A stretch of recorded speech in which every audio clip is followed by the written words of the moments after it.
commencer le sermon, j'aimerais donner un avertissement. J'avais parlé de nos étudiants de l'éducation vivante qui sont en présentiel ici à Charlotte. Donc, si cela vous fait réagir, vous devriez peut-être vous boucher les oreilles. J'ai récemment eu l'occasion de m'adresser à ces nouveaux étudiants pendant la période d'orientation. Nous avons ensuite discuté pendant 20 à 30 minutes, ce qui m'a beaucoup plu parce que j'aime toujours parler avec les jeunes et j'ai beaucoup apprécié cette discussion. Plusieurs d'entre eux voulaient que je reconnaisse qu'il s'agissait de la meilleure classe de tous les temps. Ils voulaient savoir, ne pensez-vous pas que c'est le meilleur groupe ou que nous pensions que c'est la meilleure classe ou quoi que ce soit d'autre? Je suis d'accord pour dire que c'est une belle classe. Quand je dis belle, je ne parle pas nécessairement de l'apparence, mais du caractère ou du comportement en général. Je pense que c'est une très belle classe, mais nous en avons déjà eu d'autres auparavant. Ils ne sont pas toujours à la hauteur de ceux que nous espérions au début. Mais ils ont un grand potentiel. Cela ne fait aucun doute et nous sommes très enthousiastes à ce sujet. Ils ont bien commencé, je pense. Ils ont suivi l'orientation. Je crois que la semaine dernière, ils ont eu des cours. Ils ont commencé à travailler dans les divers départements du siège central. Mais je dirais qu'il est un peu prématuré d'affirmer qu'il s'agit de la meilleure classe de tous les temps. Et ce pour plusieurs raisons. Tout d'abord, ont-ils suffisamment d'ancienneté pour se comparer avec les classes précédentes? Si vous remontez à environ 7 ans, c'est-à-dire à la période où nous débutions l'éducation vivante, certains d'entre eux étaient assez jeunes à l'époque. Et comment peuvent-ils se comparer? Deuxièmement, est-il bon de se comparer entre nous? Voyons ce qu'il est dit dans 2 Corinthiens 10.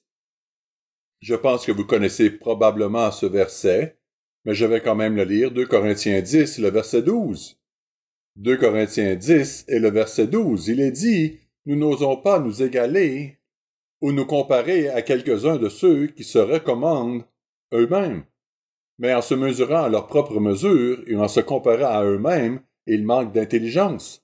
Je comprends que le contexte concerne l'Église et tout le reste, mais il s'agit d'un principe ici. Il n'est pas bon de se comparer entre nous. Je ne suis donc pas en train de critiquer ces étudiants.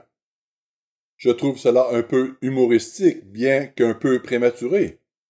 Mais je tenais à transmettre ces informations, car c'est probablement ce que j'aurais dû dire lorsqu'ils voulaient que je sois d'accord avec eux. Il y a une troisième raison. Et je commencerai par 1 Roi 20. 1 Roi, chapitre 20. À partir du verset 9.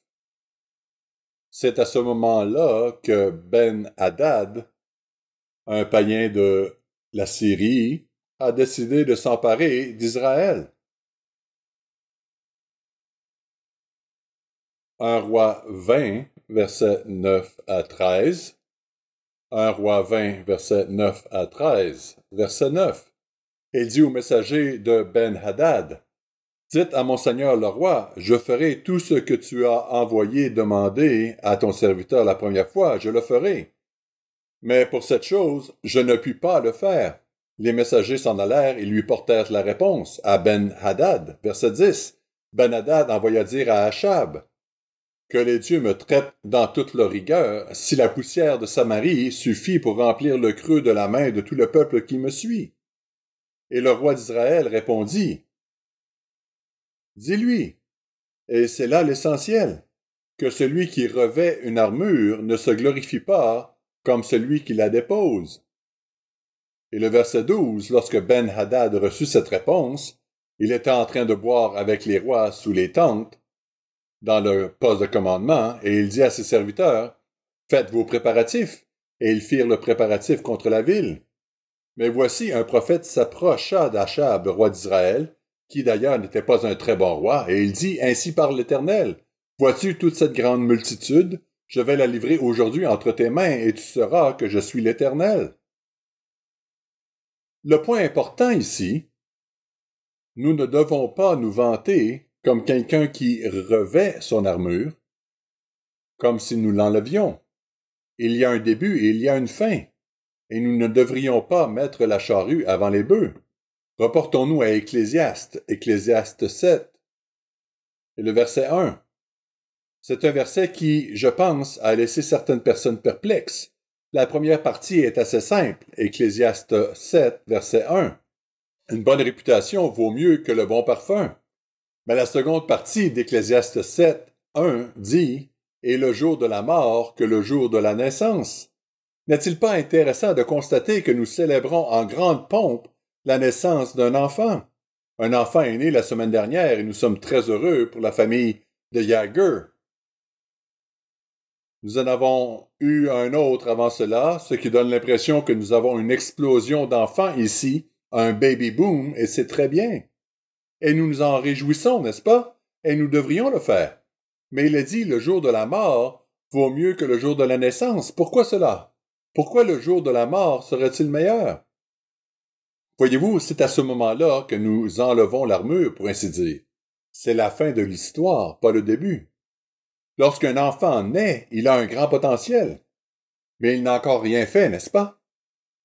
Pourtant, à la fin de notre vie, lorsque nous approchons le terme de celle-ci, nous pouvons dire « Voici ce que j'ai accompli, voilà ce que j'ai fait ». Le jour de notre mort, si on a fait ce qui est juste, est un temps que Dieu considère comme très profitable. En d'autres termes, l'important n'est pas de savoir comment nous débutons, mais comment nous terminons. C'est ce que l'on constate avec de nombreux rois d'Israël et de Juda. Dans 1 Samuel 15, nous savons que Saül a commencé en étant très humble. En fait, j'aime l'ancienne version de la King James anglaise, lorsqu'elle parle du moment où il voulait l'amener pour le proclamer roi. Elle dit qu'il se cachait parmi les choses.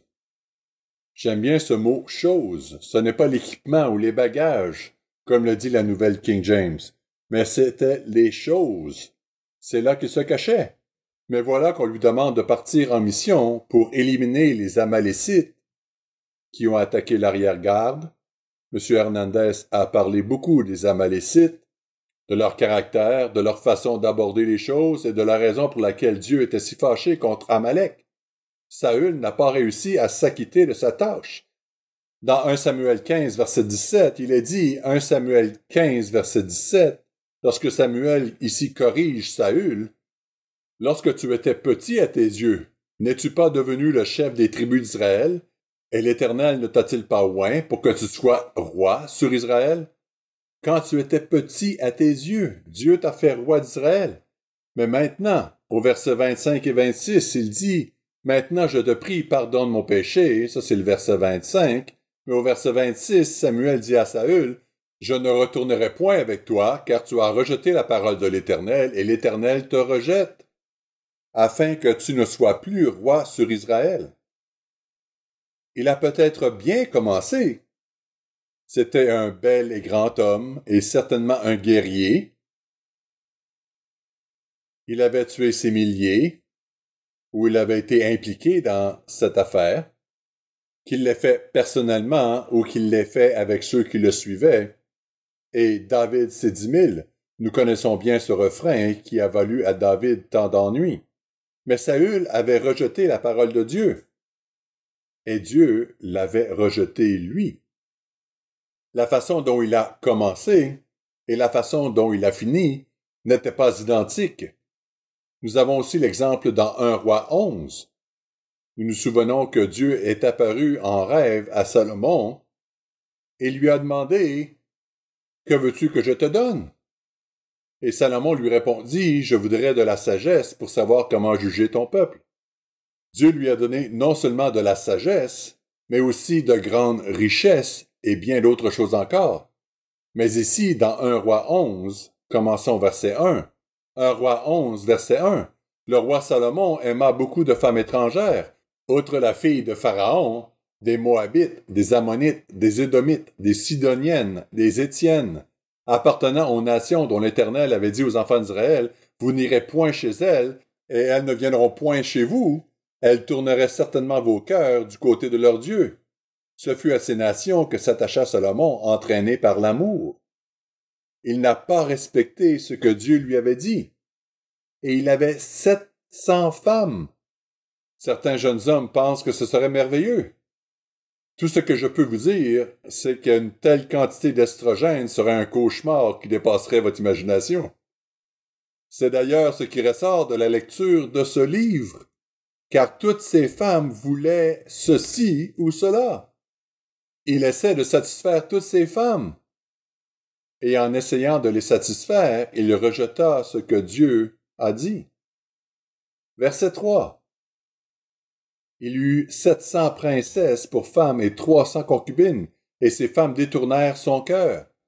À l'époque de la vieillesse de Salomon, ces femmes inclinèrent son cœur vers d'autres dieux, et son cœur ne fut point tout entier à l'Éternel, son Dieu, comme l'avait été le cœur de David, son père. David a commis des erreurs, nous le savons. Mais David a au moins bien fini. Il a bien commencé, il a bien fini. Et la plupart du temps, entre les deux, il a bien agi. Mais Salomon alla après Astarté, divinité des Sidoniens, et Milcom, abomination des Ammonites. Et Salomon fit ce qui était mal aux yeux de l'Éternel, et il ne suivit point pleinement l'Éternel comme David son père. Alors Salomon bâtit sur la montagne qui est en face de Jérusalem un haut lieu pour Kémosh, l'abomination de Moab, et pour Moloch, l'abomination des fils d'Ammon. Et il fit ainsi pour toutes ces femmes étrangères qui offraient des parfums et des sacrifices à leurs dieux. Vous pouvez imaginer que s'il le faisait pour l'une d'entre elles, il devrait le faire pour toutes, sinon une serait mécontente et lui rendrait la vie misérable. Verset 9. L'Éternel fut irrité contre Salomon parce qu'il avait détourné son cœur de l'Éternel, le Dieu d'Israël, qui lui était apparu 2 fois. Il lui était apparu en rêve, comme on le lit dans le contexte. Il lui avait à cet égard défendu d'aller après d'autres dieux. Mais Salomon n'observa point les ordres de l'Éternel. Et l'Éternel dit à Salomon, « Puisque tu as agi de la sorte, et que tu n'as point observé mon alliance et mes lois que je t'avais prescrites, je déchirerai le royaume de dessus de toi, et je le donnerai à ton serviteur. » Voici donc un individu qui a très bien commencé, mais qui n'a pas bien fini, tout comme Saül n'a pas bien fini. Et il y a d'autres rois dont on lit l'histoire qui ont bien commencé, mais dont l'orgueil ou la vanité ou quelque chose d'autre, les conseillers, peu importe, font qu'ils n'ont pas bien fini. Combien de personnes commencent leur voyage spirituel avec beaucoup d'enthousiasme et de zèle pour s'en éloigner par la suite? Je pense que ceux d'entre nous qui ont eu une longue expérience savent qu'il y a tellement de cas semblables que nous ne pourrions pas les nommer ni même les compter. Je pourrais revenir à l'ambassadeur collège et voir combien de personnes qui l'ont fréquenté, qui étaient enthousiastes à son sujet et qui l'aimaient à l'époque, et du jour au lendemain trouvent toutes sortes de problèmes. Ils ne peuvent pas s'en détacher. Ils ont leur forum, ils ne peuvent pas s'en détacher. Cela a eu un impact énorme sur leur vie. Mais ils trouvent des défauts à M. Armstrong, à l'Église et sur d'autres points, et ils se sont éloignés, bien plus que je ne pourrais les compter. Dans Matthieu 13, et le verset 20, nous avons la parabole du semeur, et nous avons la semence qui est jetée au bord du chemin, et au verset 20 de Matthieu 13, il dit « Celui qui a reçu la semence dans des endroits pierreux ». Donc, c'est là où il y a un peu de terre, pas beaucoup. C'est surtout des endroits pierreux. Celui qui a reçu la semence dans les endroits pierreux, c'est celui qui entend la parole et la reçoit aussitôt avec joie. Au début, il est très heureux. Combien de ces personnes ai-je connues au fil des ans? En fait, lorsque quelqu'un est trop enthousiaste à l'égard de la vérité, je m'inquiète parce que je pense à cela. Et c'est souvent ce qui se passe, mais pas toujours. Ce n'est pas toujours le cas. Il y a ceux qui conservent ce zèle jusqu'au bout, et, espérons-le, jusqu'à la fin. Verset 20. Celui qui a reçu la semence dans les endroits pierreux, c'est celui qui entend la parole et la reçoit aussitôt avec joie, mais il n'a pas de racine en lui-même, et il croit pour un temps, et dès qu'il survient une tribulation ou une persécution à cause de la parole, souvent de la part des membres de la famille, il y trouve une occasion de chute. Ou peut-être est-ce à cause d'un travail?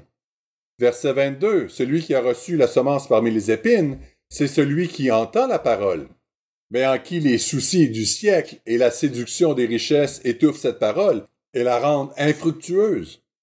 En d'autres termes, l'idée est qu'il s'agit d'un bon terrain dans l'ensemble, qui germe, qui commence à croître, mais que tous les soucis de ce monde commencent à l'envahir et que l'individu tombe. Puis nous avons le dernier groupe, qui produit des fruits, certains 30, certains 60, certains 100 fois. Mais en y regardant de plus près, le premier groupe, qu'il fût enthousiaste ou non, a entendu la parole, et cela lui a peut-être semblé bon au début, mais la parole fut immédiatement enlevée.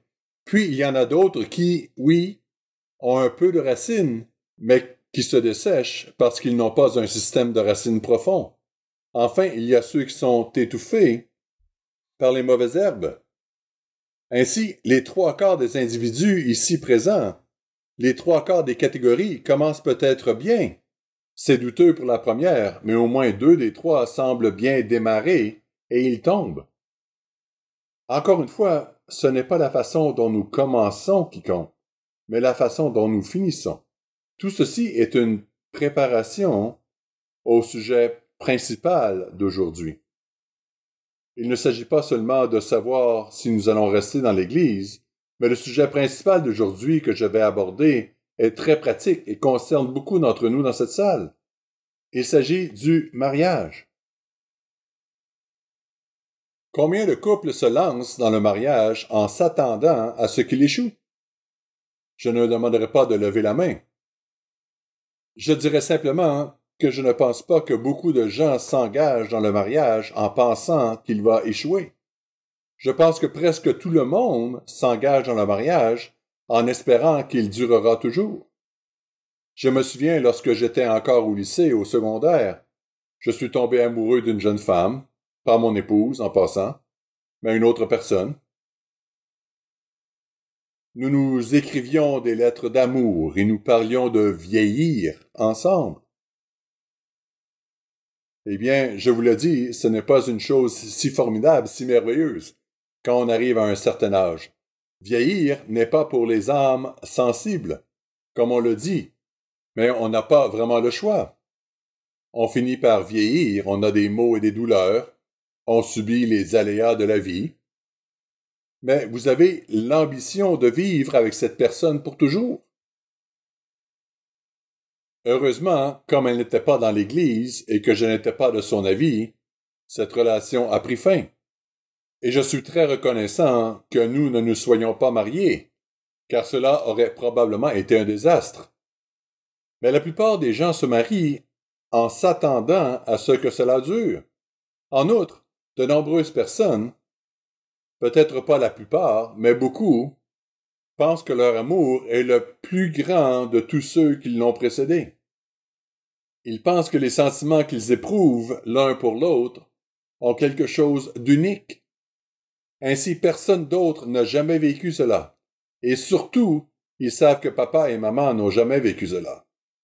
Parce qu'ils les regardent aujourd'hui et que la situation est différente.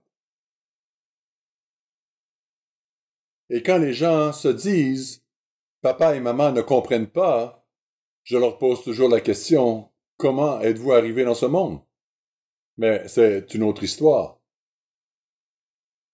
Mais beaucoup se marient en pensant que les sentiments qu'ils éprouvent l'un pour l'autre sont tout à fait uniques, que personne n'a jamais ressenti cela auparavant, certainement pas papa et maman. Et pourtant, comme nous le savons, un très grand pourcentage de mariages échouent. Un très grand pourcentage. Je ne suis pas ici pour culpabiliser ceux d'entre vous qui ont eu un mariage qui a échoué. Ce n'est pas le but. Ce que je veux dire, c'est que la façon dont vous commencez et la façon dont vous finissez sont souvent deux choses très différentes. Et pourtant, la bonne nouvelle, c'est qu'il y a ici un certain nombre de couples qui sont mariés depuis 30, 40, 50 ans et plus. Certains même depuis 60 ans et plus. Il est vraiment surprenant de voir combien de personnes dans l'Église ont été mariées aussi longtemps. Même dans le monde, il y a des gens qui ont réussi à faire fonctionner leur mariage, et c'est une chose merveilleuse. Mais malheureusement, trop de mariages ne fonctionnent pas. Les mariages de style, ils sont faits l'un pour l'autre. Lorsque les gens disent « Ah, c'est une relation qui a été faite au ciel », je trouve qu'ils finissent trop souvent en enfer. Il en est ainsi parce qu'ils n'ont pas une vision réaliste du mariage et des sentiments qu'ils éprouvent. Le mariage et la famille sont le sujet du sermon d'aujourd'hui. Pourquoi les mariages échouent-ils?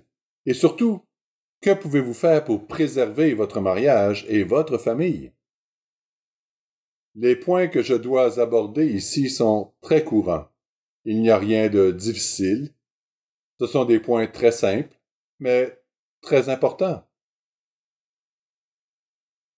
Le titre du sermon est « Devenez sérieux à propos de votre mariage ». Devenez sérieux à propos de votre mariage. Parce que certaines personnes ont de sérieux problèmes de mariage, mais elles ne sont pas vraiment sérieuses pour changer ce qu'elles doivent changer. Le docteur Laura Schlesinger, dont certains d'entre vous ont entendu parler à la radio, a fait une très bonne remarque. Lorsque les gens viennent voir un conseiller, ils ne veulent pas vraiment changer. Du moins l'écrasante majorité d'entre eux. Ce qu'ils recherchent, c'est de pouvoir se présenter devant un conseiller et d'obtenir de lui qu'il soit d'accord avec eux pour que leur conjoint change. Combien de fois, lorsque je parlais à des couples qui avaient des problèmes, je ne le fais plus beaucoup, mais je le faisais lorsque j'étais pasteur, je leur demandais, après toutes ces accusations, « Qui pouvez-vous changer? Jean, qui pouvez-vous changer? Marie, qui pouvez-vous changer? » Ils connaissent tous la bonne réponse. Eh bien, moi. Ils savent qu'ils ne peuvent pas changer l'autre personne. Mais il ne se passe généralement pas 60 secondes avant qu'ils ne se pointent à nouveau du doigt l'un et l'autre. Ils ne comprennent pas. Ils ne comprennent pas qu'ils ont, en tant qu'individus, des choses à changer. Remarquez que j'ai dit que le sermon portait sur le mariage et la famille. Pourquoi ai-je dit le mariage et la famille? Parce qu'il ne s'agit pas seulement de vous et de votre conjoint. Le mariage implique souvent des enfants. Et c'est bien ainsi. Reportons-nous à Malachie, Malachie chapitre 2. Nous lisons ce qui suit. Il est dit dans Malachie 2, verset 13. « Voici encore ce que vous faites. Vous couvrez de larmes l'autel de l'Éternel, de pleurs et de gémissements, en sorte qu'il n'a plus égard aux offrandes et qu'il ne peut rien agréer de vos mains. » Dieu ne peut pas recevoir nos offrandes lorsque nous couvrons son autel de larmes, de pleurs et de cris. Verset 14. Et vous dites, pourquoi? Pour quelle raison? Je ne comprends pas. Pourquoi est-ce que je fais cela? Parce que l'Éternel a été témoin entre toi et la femme de ta jeunesse, à laquelle tu es infidèle, bien qu'elle soit ta compagne et la femme de ton alliance. Et verset 15 dans la version Darby dit, et un seul ne les a-t-il pas faits? Toutefois, il avait le reste de l'esprit. Et pourquoi ce seul a-t-il fait ainsi? Il cherchait une semence de Dieu.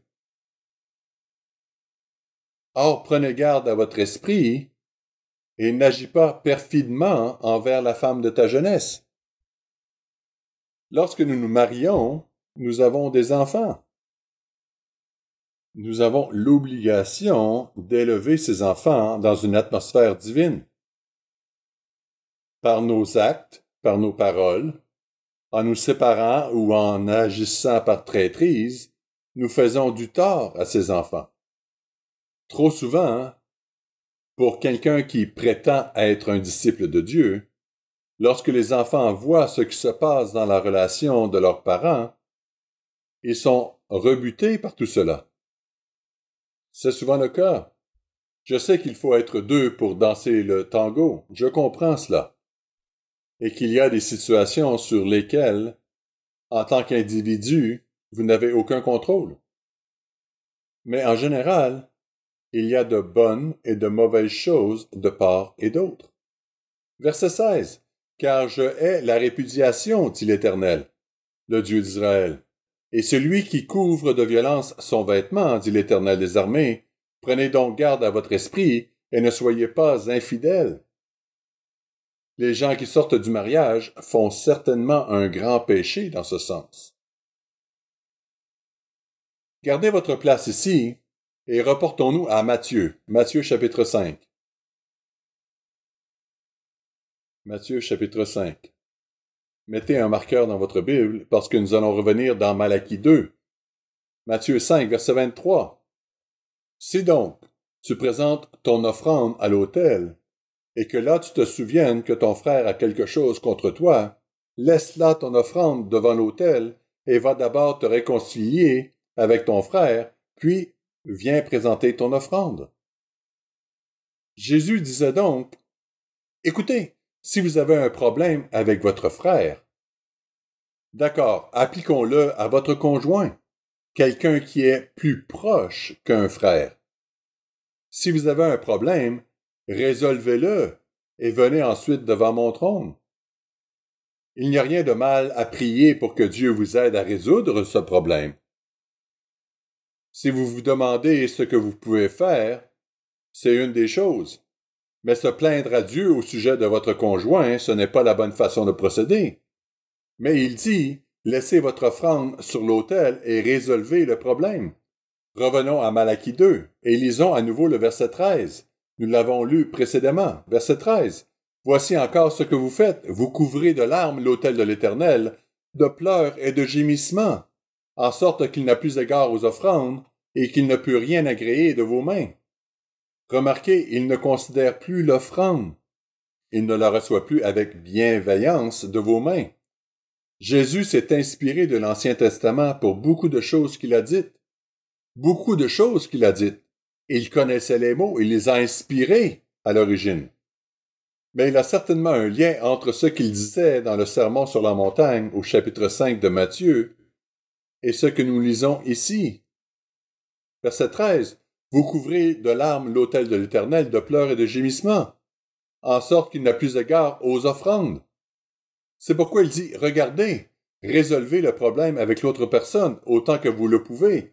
Vous ne pouvez pas toujours le faire tout seul, mais vous faites votre part. Et ensuite, vous venez devant moi. Sinon, Dieu va-t-il entendre nos prières si nous n'avons pas la bonne attitude et la bonne approche? Voyons pourquoi les mariages échouent et ce que nous pouvons faire pour nous prémunir contre l'échec. Encore une fois, il s'agit de points très simples, mais je suis persuadé que chacun d'entre nous, et je m'adresse autant à moi-même qu'à n'importe qui d'autre, parce que ceux d'entre nous qui sont mariés ou qui espèrent se marier, ce sont des points auxquels nous devons penser et auxquels nous devons nous préparer. Pour certains d'entre nous, le premier point arrive trop tard. Mais il y a beaucoup de jeunes gens ici qui ne sont pas encore mariés, ou de jeunes qui pensent au mariage, et il est très important que nous comprenions le premier point. Le mariage commence vraiment avant que nous ne disions « je le veux ». Le mariage commence par les fréquentations. Et ce premier point est que nous devons construire sur de solides fondations. Parce que construire sur des fondations médiocres va semer les graines de futurs problèmes. Si vous construisez une maison et que vous ne bâtissez pas sur de très bonnes fondations, la maison peut sembler très bien au début. Mais des fissures commencent à apparaître. La maçonnerie commence à se fissurer. En peu de temps, de l'eau pénètre dans la maison. Vous devez avoir de bonnes fondations. Et trop souvent, dans le monde d'aujourd'hui, en particulier, ainsi que tout au long de l'histoire de l'humanité, mais surtout dans le monde d'aujourd'hui, les gens construisent sur de mauvaises fondations. Il y a un certain nombre de points secondaires à ce sujet. Souvent, avec le recul, les gens se rendent compte que les personnes qui les aimaient le plus, la famille et les amis, leur ont envoyé des signaux d'alarme. Parfois, vous avez vu les signes avant-coureurs. Vous avez vu que cette personne avait un mauvais caractère ou que cette femme était d'une humeur changeante, parfois difficile à vivre. et qu'elle utilisait peut-être les émotions pour obtenir ce qu'elle voulait sur le plan psychologique. Ou encore qu'il fut vraiment agréable à fréquenter, mais qu'il ne pouvait pas garder un emploi, ou qu'il ne prenait pas la vie au sérieux. Il existe des signes avant-coureurs qui se manifestent souvent, et parfois, lorsque nous sommes dans une relation, il nous est difficile d'admettre que ces signes sont présents. Nous devrions les voir, mais parfois ce n'est pas le cas. Alors, comment résoudre ce problème? Eh bien, la famille et les amis entrent en jeu. Reportons-nous à Proverbe 12. Proverbe 12 et le verset 15. Il est dit, au verset 15, « La voix de l'insensé est droite à ses yeux, mais celui qui écoute les conseils est sage. » L'insensé est celui qui a raison à ses propres yeux. Il sait tout mieux que quiconque. Il sait ce qu'il veut ou ce qu'elle veut, et c'est juste et bon. Mais il est dit, celui qui écoute les conseils est sage. Nous pouvons donc être fous ou sages.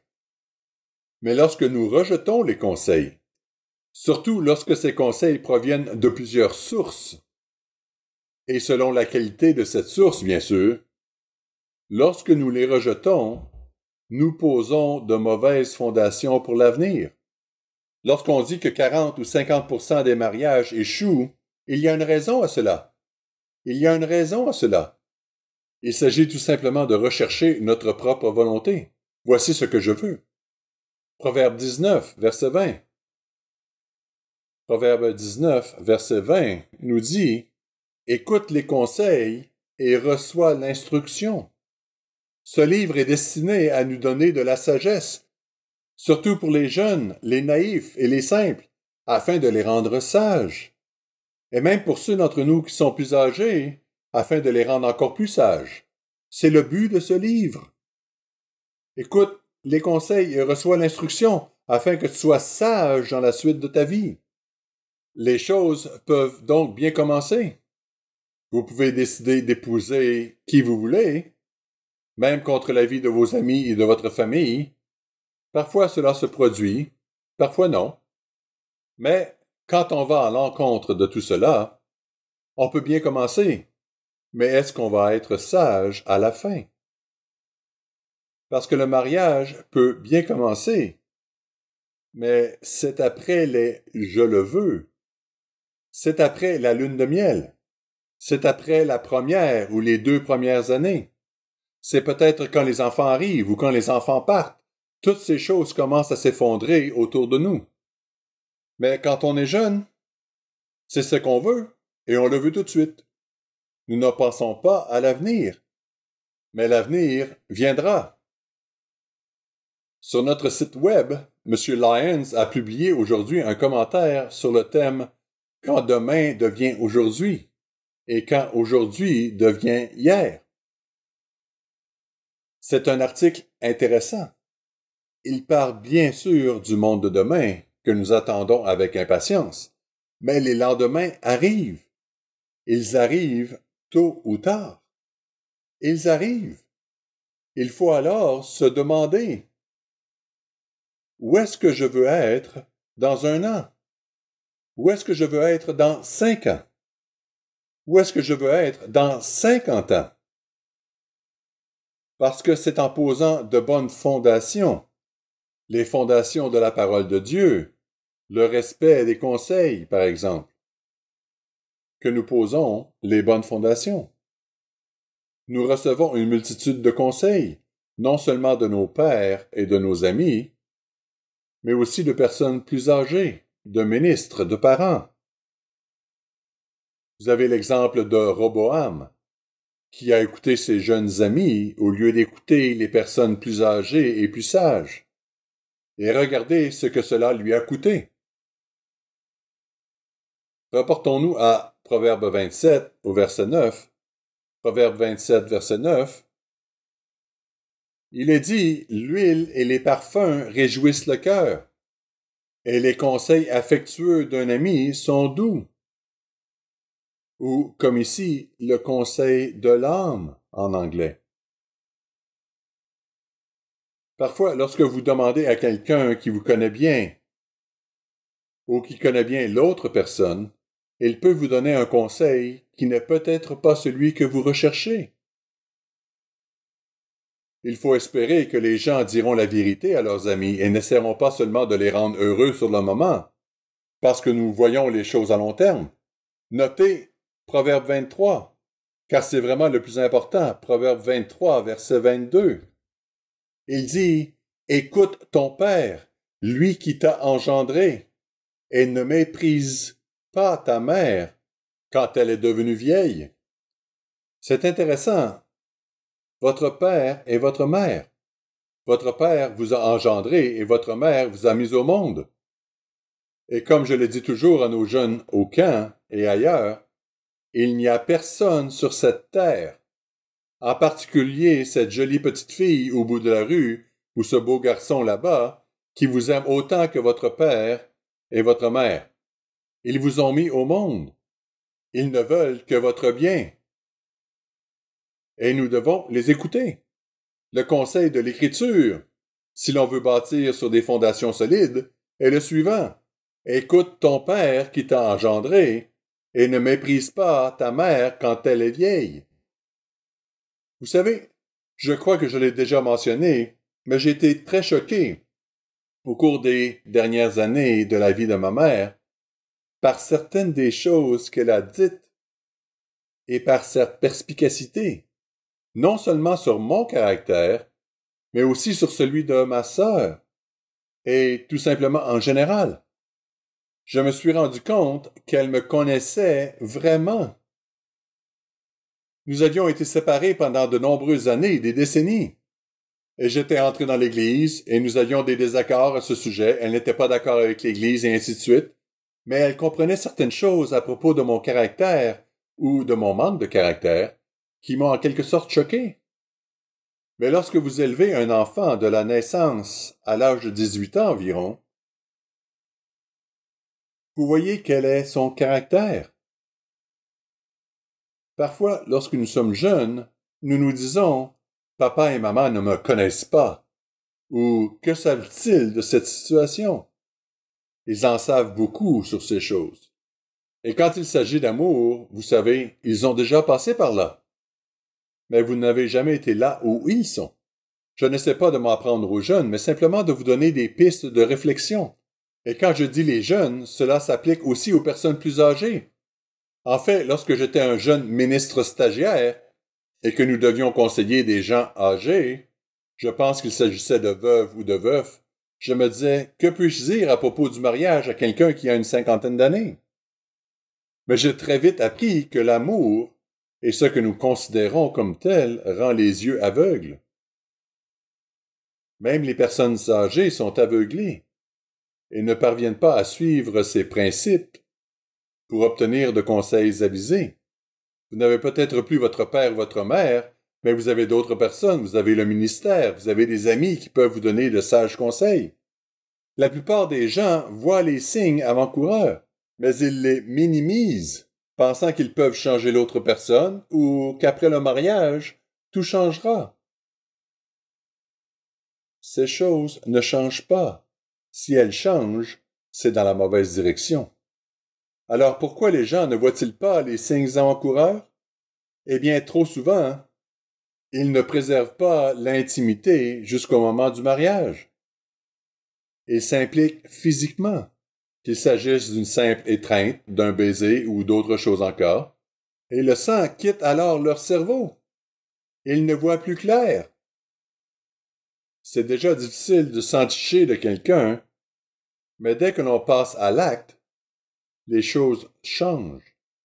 Et l'on ne voit plus toujours les choses comme on le devrait. Dans 1 Corinthiens 6, 1 Corinthiens 6, nous sommes très familiers avec ce passage. Je pense que nous le sommes. 1 Corinthiens 6. Et verset 18 nous dit « Fuyez la débauche ». quelque autre péché qu'un homme commette, ce péché est hors du corps, mais celui qui se livre à la débauche pêche contre son propre corps. Cela a de nombreuses applications, bien sûr. Revenez au verset 9 et 10. Ne savez-vous pas que les injustes n'hériteront point le royaume de Dieu? Ne vous y trompez pas, ni les impudiques, ni les idolâtres, ni les adultères, ni les efféminés, ni les infâmes, ni les voleurs, ni les cupides, ni les ivrognes, ni les outrageux, ni les ravisseurs n'hériteront le royaume de Dieu. Un certain nombre de ces choses ont trait au péché sexuel, et d'autres sont mentionnées, les ivrognes, par exemple. Les gens qui se livrent à leur passion, d'une manière ou d'une autre, n'ont aucun contrôle sur leur passion, et cela les empêchera d'entrer dans le royaume de Dieu. Pourtant, nous vivons aujourd'hui dans un monde où tout le monde le fait. Tout le monde le fait et semble s'en sortir. Nous devons prendre du recul et réaliser que Dieu est très miséricordieux envers chacun d'entre nous. Il n'envoie pas un éclair lorsque vous commettez un péché. Du moins la plupart du temps.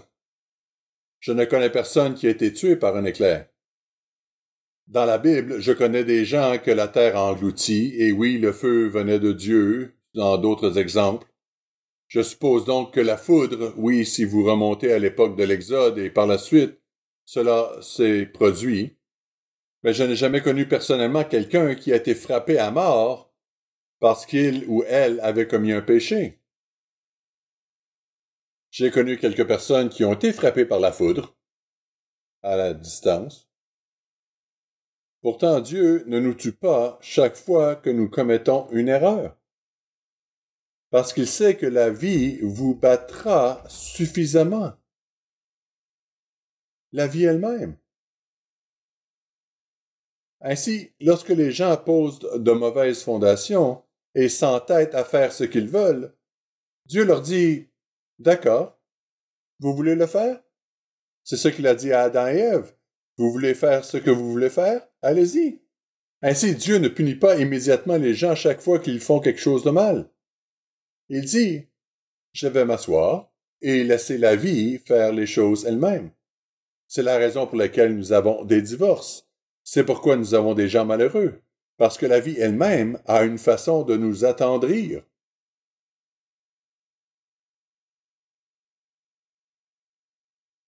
Une autre raison pour laquelle les mariages ne durent pas, ou ne durent pas longtemps,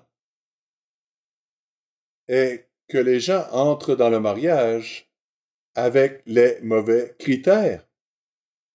Un autre aspect d'une mauvaise fondation est la recherche de mauvais critères en matière de mariage. Je dirais que dans l'esprit de beaucoup de gens, qu'ils soient jeunes ou vieux, le critère numéro 1 est la beauté physique de la personne. J'ai connu des hommes qui disaient, par exemple, « Il faut qu'elle soit blonde » ou « Il faut qu'elle soit sous un certain poids » ou d'autres critères de ce genre. Les femmes regardent cela et se disent « C'est tout ce que les hommes recherchent, la beauté. » Mais les femmes veulent quelqu'un qui soit plus grand qu'elles.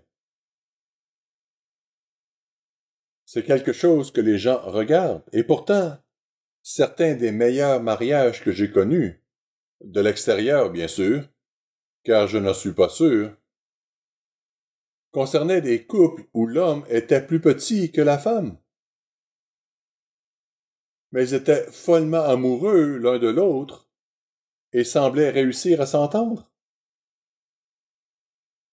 J'ai connu des gens qui ont épousé quelqu'un qui n'était peut-être pas un canon, une fille qui n'était pas un canon, mais ils ont réussi à le faire et ils s'aiment.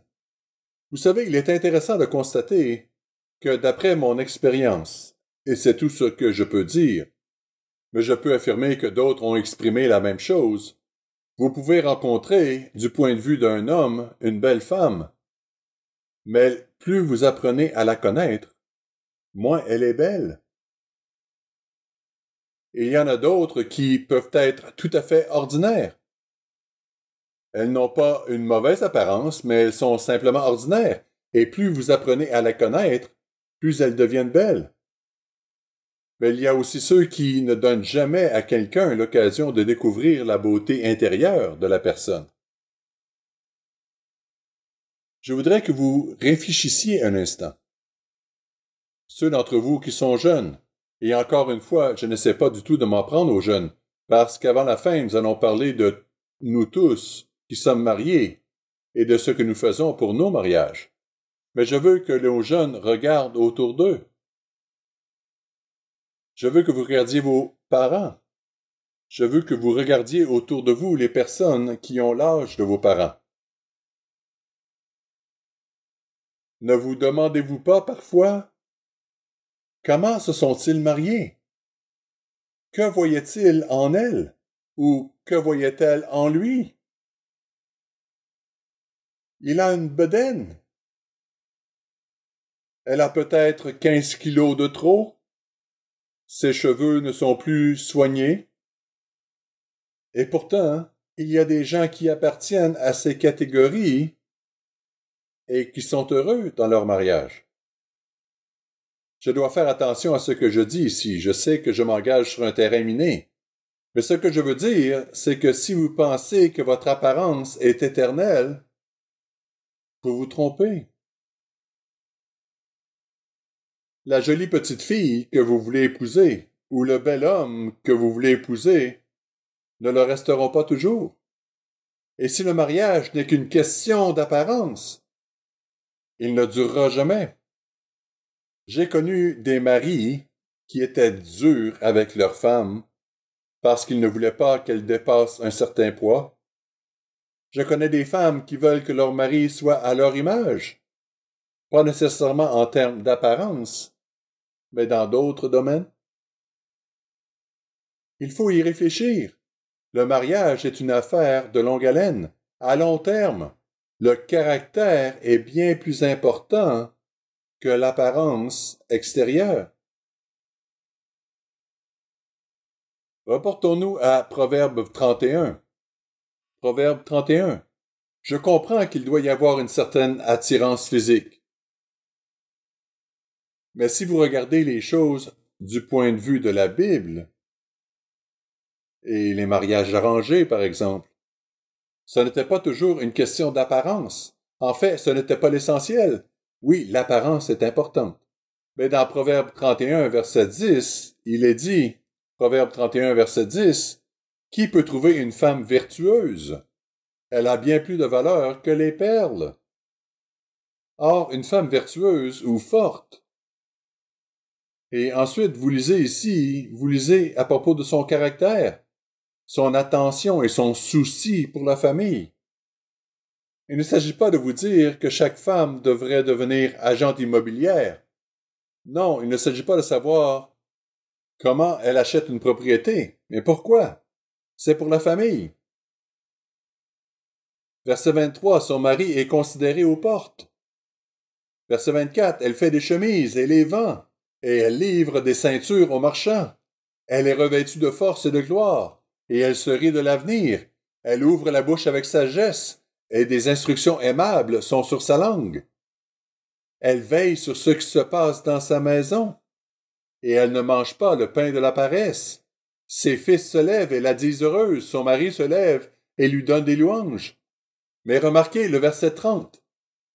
La grâce est trompeuse, et la beauté est vaine. Oui, la beauté peut être présente au début, mais elle ne durera pas. Franchement, je trouve ma femme très belle. Elle n'aime pas que je dise cela, elle va m'en vouloir, mais je la trouve très belle. C'est vraiment le cas, je le pense sincèrement. Et je pense que beaucoup de maris, ce n'est pas la plupart d'entre eux, pensent que leur femme est belle. Mais ils ont fini par voir plus que la simple façon dont la peau est tendue sur le corps. On en vient à voir un autre type de beauté. Mais je veux dire que même la beauté physique, je pense qu'elle est belle. Je me souviens que M. Armstrong a dit qu'il pensait qu'une femme était la plus belle entre je crois qu'il avait dit 35 et 50 ans. Souvent, nous pensons qu'il s'agit d'une femme de 18 ans. Mais elles n'ont pas la maturité d'une femme plus âgée. Le caractère qui va de pair avec l'apparence extérieure. Pourquoi ne pensez-vous pas à ces choses? Parce qu'elles sont très importantes. Regardez autour de vous, car c'est votre avenir. Si vous voulez un bon mariage, commencez par le fonder sur la parole de Dieu, et non sur les critères que le monde nous propose. Les valeurs morales ou l'absence de valeurs morales, le rejet des conseils, le mépris des parents et de leurs conseils, etc. Commencez par une bonne fondation. C'est essentiel. Il y a une autre raison pour laquelle les mariages échouent. Et cela s'adresse davantage à nous tous dans cette salle. C'est l'égoïsme. L'égoïsme pur et simple est l'une des raisons de l'échec des mariages. Dans 1 Corinthiens 6. 1 Corinthiens 6. Il est question d'individus qui intentent des procès à d'autres. 1 Corinthiens 6, verset 1. L'un d'entre vous, lorsqu'il a un différend avec un autre, ose-t-il plaider devant les injustes et non devant les saints? Ne savez-vous pas que les saints jugeront le monde? Et si c'est par vous que le monde est jugé, êtes-vous indigne de rendre les moindres jugements? Or, dans ce contexte, et au verset 7, il est dit, écoutez, laissez l'Église juger ses affaires. Il y a des choses que l'Église ne peut tout simplement pas traiter en raison de contraintes juridiques, comme les divorces et d'autres questions similaires. Mais il parle de juger diverses affaires. Supposons que vous ayez un différend avec votre conjoint. Voici quelques conseils. Il dit, verset 7, « C'est déjà certes un défaut chez vous que d'avoir des procès les uns avec les autres. Pourquoi ne souffrez-vous pas plutôt quelque injustice? Pourquoi, au lieu d'aller en justice, n'acceptez-vous pas le fait que vous allez prendre le plus petit bout du bâton? Pourquoi ne vous laissez-vous pas dépouiller? » Nous pouvons lire cela et l'examiner uniquement dans le contexte de la loi, mais qu'en est-il dans le contexte de la famille? Combien de fois acceptons-nous le fait que notre partenaire a raison? Ou permettons-nous simplement à notre partenaire d'avoir raison? Il n'y a pas que l'égoïsme qui entre en jeu. Et nous y reviendrons dans un instant. Regardons Philippiens chapitre 2, car il nous montre l'attitude que nous devons avoir si nous voulons avoir un mariage vraiment heureux. Philippiens 2, versets 1 à 8. Philippiens 2, verset 1. « Si donc il y a quelque consolation en Christ, s'il y a quelque soulagement dans l'amour, s'il y a quelque communion d'esprit, et s'il y a quelque compassion et quelque miséricorde, rendez ma joie parfaite, ayant un même sentiment, un même amour, une même âme et une même pensée. » C'est ainsi que nous devrions être dans le mariage, bien sûr. Mais comment s'en assurer? Il dit au verset 3, « Ne faites rien par esprit de parti ou par vaine gloire, mais que l'humilité vous fasse regarder les autres comme étant au-dessus de vous-même. » Regardons les autres comme étant au-dessus de nous. Verset 4. « Que chacun de vous, au lieu de considérer ses propres intérêts, considère aussi ceux des autres. » Qu'en est-il des intérêts de notre conjoint? Qu'en est-il des intérêts de nos enfants? Nous devons également veiller à leurs intérêts. Verset 5. « Ayez en vous les sentiments qui étaient en Jésus-Christ. » Et il montre ensuite qu'il a donné sa vie. Verset 8. « Il s'est humilié lui-même en se rendant obéissant jusqu'à la mort, même jusqu'à la mort de la croix. » C'est l'attitude que nous devrions avoir. Ayant l'apparence d'un homme, il s'est humilié. Or, si le Christ s'est abaissé, combien plus devons-nous nous abaisser nous-mêmes? Le problème est que ces mots sont faciles à dire, faciles à lire, facile à répéter, et que nous pensons « Oh, je peux le faire » ou « Je vais le faire », jusqu'à ce que le caoutchouc rencontre la route, jusqu'à ce qu'une situation se présente où nous devons l'appliquer. Et notre nature est telle que nous devons lutter contre cela, parce que notre nature est égoïste. Ma nature l'est, et la vôtre aussi. Mais certains peuvent être plus égoïstes que d'autres. Mais nous avons tous cette tendance égocentrique. Cela m'amène à un autre point, l'orgueil. Reportons-nous à Proverbe 11. Proverbe 11. Voyez, c'est quelque chose qui doit être plus que des mots. Il faut que ce soit quelque chose qui fasse partie de nous, que nous intériorisons. Il nous est dit dans Proverbe 11, verset 2, « Quand vient l'orgueil, vient aussi l'ignominie. Mais la sagesse est avec les humbles. Il faut donc opposer l'orgueil à l'humilité. L'un entraîne la honte. Et parfois, nous laissons notre orgueil prendre le dessus. Et à la fin de la journée, nous avons honte de nous-mêmes. Je suppose qu'il y en a qui ne le sont jamais. Mais je pense que la plupart d'entre nous, si nous avons l'Esprit de Dieu, nous le voyons. Mais la sagesse accompagne les humbles. Être sage, c'est être humble et de renoncer à l'orgueil, qui est de « je dois avoir raison ». Remarquez un autre passage des Écritures. Je ne donne pas toutes les Écritures sur le sujet, mais seulement quelques-unes pour chacun de ces points. Reportons-nous à Proverbe 13, verset 10. Proverbe 13, verset 10, c'est tellement un point important. Verset 10, c'est seulement par orgueil qu'on excite des querelles. Avez-vous des querelles dans votre foyer? Avez-vous des querelles au travail? Êtes-vous constamment en conflit avec les autres? Quelle en est la cause? Verset 10, c'est seulement par orgueil qu'on excite des querelles, mais la sagesse est avec ceux qui écoutent les conseils.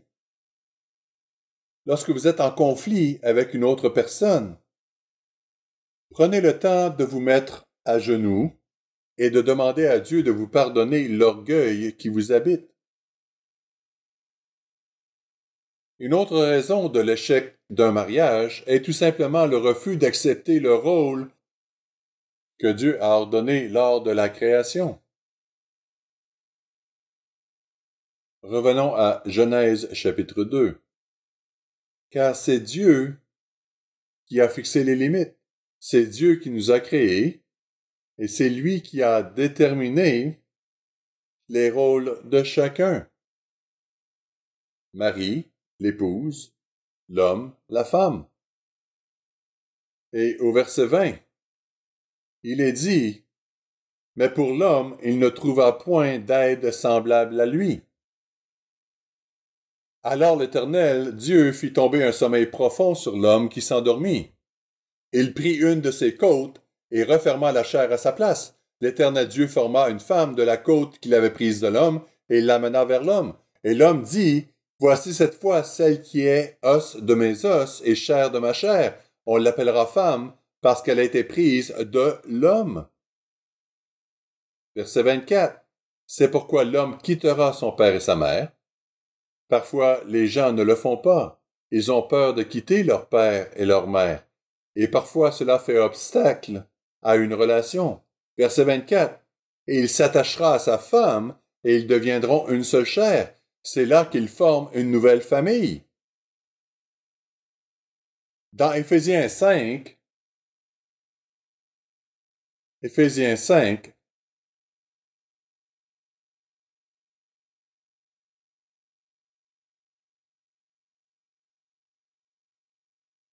et c'est l'instruction de Dieu. Et on lit ceci dans nos cérémonies de mariage. Il est question de se soumettre l'un à l'autre. Verset 21, vous soumettant les uns aux autres dans la crainte de Christ. Il y a donc un moment où chacun se soumet à l'autre. Mais il est dit au verset 22, Femmes, soyez soumises à vos maris comme au Seigneur. Nous vivons aujourd'hui dans un monde où nous lisons dans le prophète Ésaïe que les enfants seront leurs oppresseurs et les femmes domineront sur nous. J'ai trouvé intéressant que lorsque 4 écoles de l'Ivy League ont été convoquées devant le Congrès américain pour expliquer les problèmes qu'elles rencontraient en matière d'antisémitisme, elles étaient toutes les 4 dirigées par des femmes. Toutes les 4 ont été contraintes de démissionner. Et au moins dans un cas que je connais, ont été remplacées par une autre femme. Je ne sais pas ce qu'il en est des 3 autres. Mais il est vraiment surprenant de constater à quel point les femmes ont pris le contrôle de notre monde. Je ne sais pas du tout de dénigrer les femmes. Mais ce n'est pas la place que Dieu leur a réservée. Et pourtant, c'est notre monde, c'est notre culture. C'est ce que nos jeunes filles apprennent lorsqu'elles vont à l'école. Que ce soit à l'école primaire, au lycée, au secondaire ou à l'université. Vous devez faire carrière. Vous devez être aussi bonne qu'un homme. Vous devez faire ce que les hommes font. Nous avons donc des femmes pilotes de chasse dans les guerres.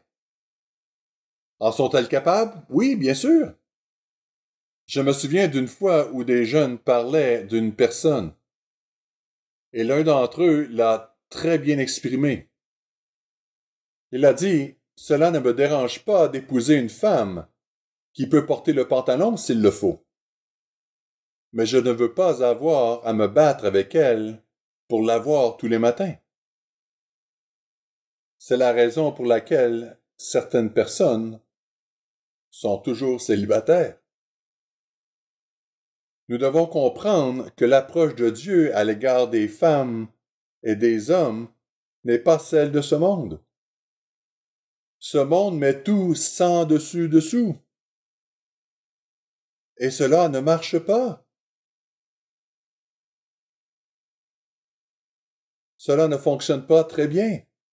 Les gens disent, les hommes ont foutu le monde en l'air, alors les femmes peuvent prendre le relais. Est-ce que ça s'améliore? Verset 22. Femmes, soyez soumises à votre mari comme au Seigneur, car le mari est le chef de la femme, comme le Christ est le chef de l'Église, qui est son corps, et dont il est le sauveur. Alors, mesdames, êtes-vous prêtes à vous soumettre à l'homme que vous avez épousé? Peut-être dites-vous, je ne respecte pas son jugement. Alors pourquoi l'avez-vous épousé? Pourquoi l'avez-vous épousé? Car le mari est le chef de la femme, comme Christ est le chef de l'Église, qui est son corps, dont il est le sauveur. Or, de même que l'Église est soumise à Christ, les femmes aussi doivent l'être à leur mari en toutes choses. Et verset 25, Marie, que chacun aime sa femme. Le problème est que parfois, que ce soit les femmes ou les hommes, pensent de différentes façons. Ils supposent que cela signifie que l'amour se limite à la chambre à coucher. Non, ce n'est pas du tout ce qui est dit ici.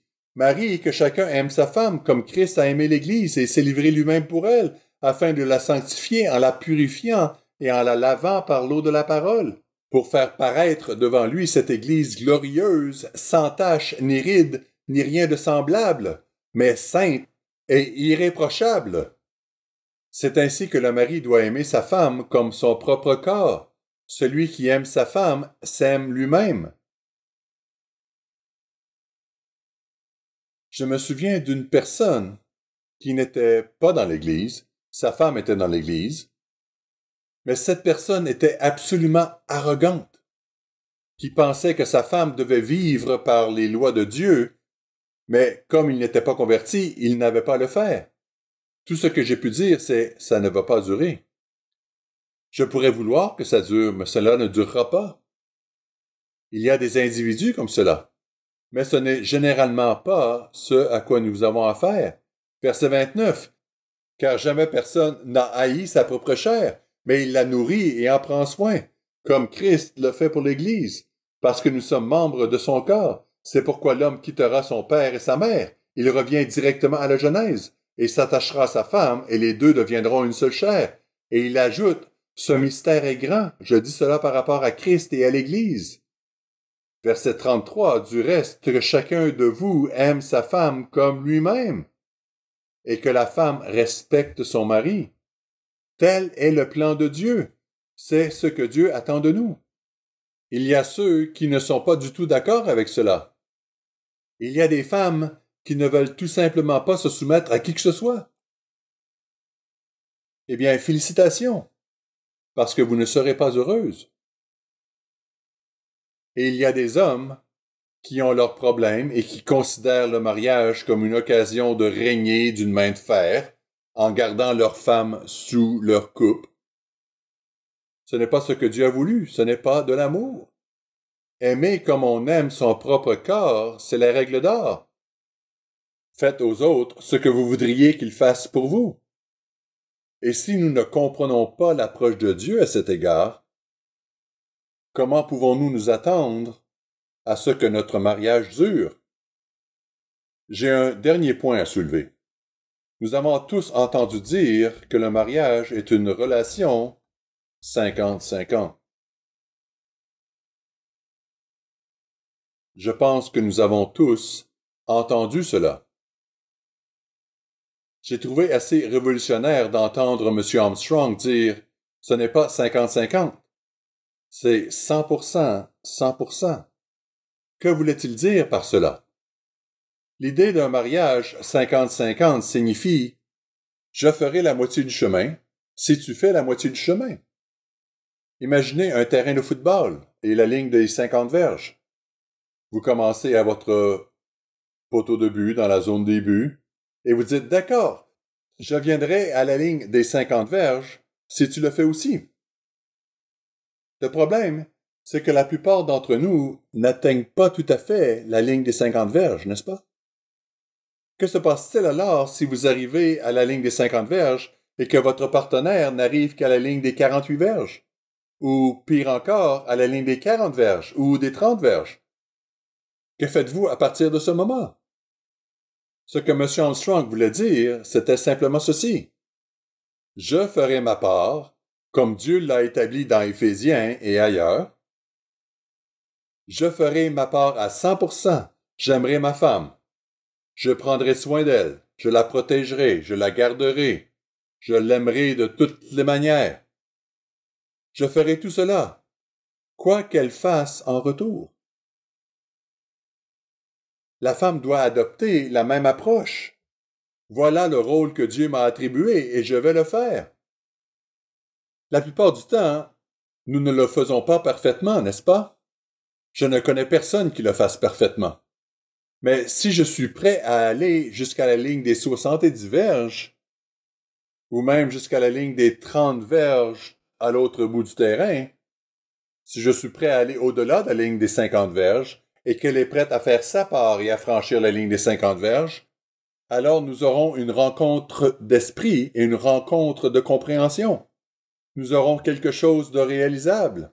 Mais si l'on se contente de dire « je ferai ceci si tu fais cela » ou « je ne vais pas plus loin », alors cela ne marchera jamais.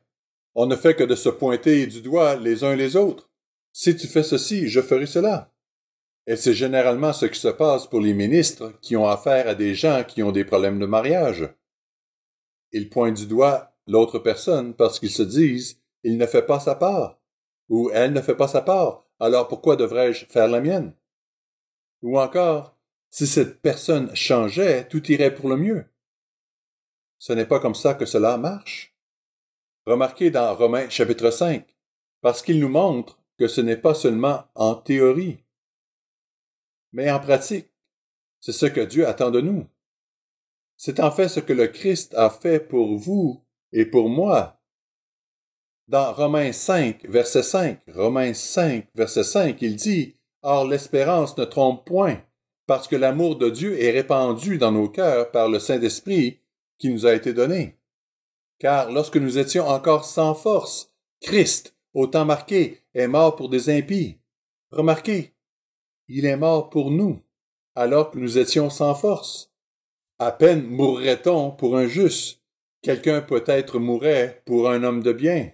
Verset 8, « Mais Dieu prouve son amour envers nous en ce que, lorsque nous étions encore des pécheurs, Christ est mort pour nous. » Il est allé jusqu'au bout. Il est mort pour toute l'humanité, mais combien de personnes méprisent son sacrifice? Il était prêt à faire cela en sachant que certains rejetteraient son sacrifice, continueraient à lui cracher dessus, à le frapper, et ainsi de suite. Parce qu'il y a des gens incorrigibles et méchants. Alors pourquoi Dieu nous a-t-il créés comme il l'a fait? Une grande partie du problème dans le mariage réside dans le fait que nous pensons différemment. Nous pensons vraiment différemment. Nous sommes faits très différemment. Alors pourquoi Dieu nous a-t-il créés ainsi? Peut-être aurait-il dû faire en sorte que nous pensions tous de la même manière, que nous ayons tous les mêmes désirs physiques et émotionnels. La réponse est qu'il ne s'agit pas de l'instant présent et de votre bonheur immédiat. Il s'agit du long terme. Dieu a un plan à long terme en tête. Il a un grand projet pour l'humanité et il n'a pas fait d'erreur en créant les différences entre les hommes et les femmes. J'aimerais vous lire un extrait de l'un de mes livres préférés, écrit par deux militants homosexuels, intitulé After the Ball, publié en 1989. L'idée de base de ce livre était de vendre l'homosexualité au public américain. Tout de suite après, j'ai remarqué un changement. Je pensais que c'était dû au nouveau président. Mais c'était bien plus que cela. Ils ont mis en place un plan pour vendre leur mode de vie à la population américaine. Pas vraiment leur mode de vie, mais l'acceptation du fait qu'ils sont différents de cette manière. Les 100 dernières pages sont tellement révélatrices. J'aime les 100 dernières pages parce qu'elles ne sont que citation après citation qui confirment ce que nous croyons. On peut y lire: les relations entre hommes gays ne durent généralement pas très longtemps. Pourtant, la plupart des homosexuels sont véritablement préoccupés par leur besoin de trouver un amant. En d'autres termes, tout le monde cherche, mais personne ne trouve. Comment expliquer ce paradoxe? Il est en partie dû aux caractéristiques de la physiologie et de la psychologie masculine, qui font qu'un couple sexuel et romantique d'un homme avec un homme est intrinsèquement moins stable qu'un couple d'un homme avec une femme. Et entre parenthèses, ils écrivent « Désolé si la vérité blesse ». C'est dans After the Ball. Il est difficile de se procurer un exemplaire de ce livre, mais nous devrions en avoir un exemplaire dans notre bibliothèque. Il est très, très révélateur. Il montre comment ils vendaient l'homosexualité. Puis les 100 dernières pages discutent des problèmes liés à leur mode de vie et des raisons pour lesquelles les choses doivent changer. Ils abordent même le sujet de la moralité au sein de leur groupe, bien qu'ils définissent la moralité de manière quelque peu différente. C'est très intéressant. Lorsque nous construisons sur des fondations défectueuses, lorsque l'orgueil, l'égoïsme et la rébellion contre le rôle que Dieu a pour nous entrent en jeu, ou lorsque nous attendons sur la ligne des 50 verges que l'autre personne nous rencontre, rien de tout cela ne reflète le plan de Dieu. Cela ne reflète pas le caractère de Dieu. En fin de compte, Dieu construit son caractère en nous. Quand nous y pensons, je veux lire ici en conclusion, juste avant la fin, dans Galates 5. Galates 5.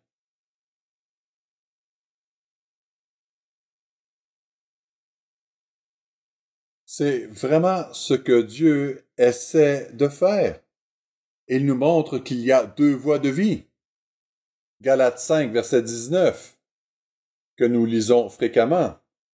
Verset 19. Or, les œuvres de la chair sont évidentes. Ce sont la débauche, l'impureté, le dérèglement, l'idolâtrie, la magie, les inimitiés, les querelles, les jalousies, les animosités, les disputes, les divisions, les sectes, l'envie, l'ivrognerie, les excès de table et les choses semblables.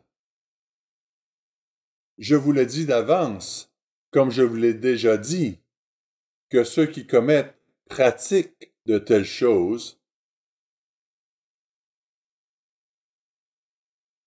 Quoi donc?